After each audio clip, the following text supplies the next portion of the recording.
If you like our videos, please subscribe.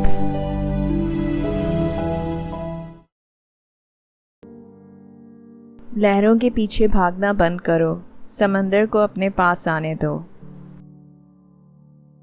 लेकिन जैसा कि हम दोनों जानते हैं, खुदा हम पर कभी भी उससे ज़्यादा बोझ नहीं डालता जिससे ज़्यादा हम बर्दाश्त नहीं कर सकते हैं।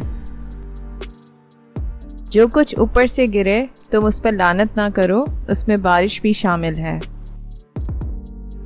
उसकी ईमानदारी ने दूसरों को नाराज़ किया, लेकिन वो लोगों को ये समझाना पसंद करता था कि गुस्से के लम्हात में उनसे क्या निकला है। इस आदमी से क्या फ़ायदा निकल सकता है जो आराम से बैठना नहीं चाहता।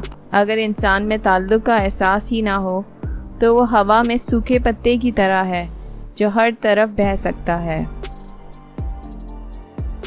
हमारे मुंह से निकलने वाले अल्फाज गायब नहीं होते, बल्कि हमेशा के लिए लामहदूद खला में महफूज रहते हैं और वक्त आने पर वो हमारे पास वापस आएंगे।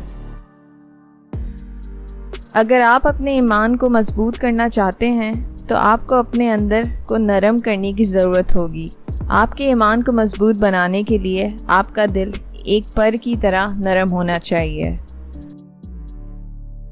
बहाव के साथ मत जाओ, बहाव बनो। अगर आप इस ज़िंदगी में किसी चीज़ को तबाह करना चाहते हैं, चाहे वो महासे हो, दाग या इंसानी रूह, आपको बस उसे मोटी दीवारों से घेरने की ज़रूरत है। ये अंदर ही अंदर सूख जाएगा। जब आपने किसी को गैर मामूली बात नहीं बताई तो सबने नॉर्मल ही समझा। गैर माकूलियत रोज़मर्रा की अक़लियत का हिस्सा है।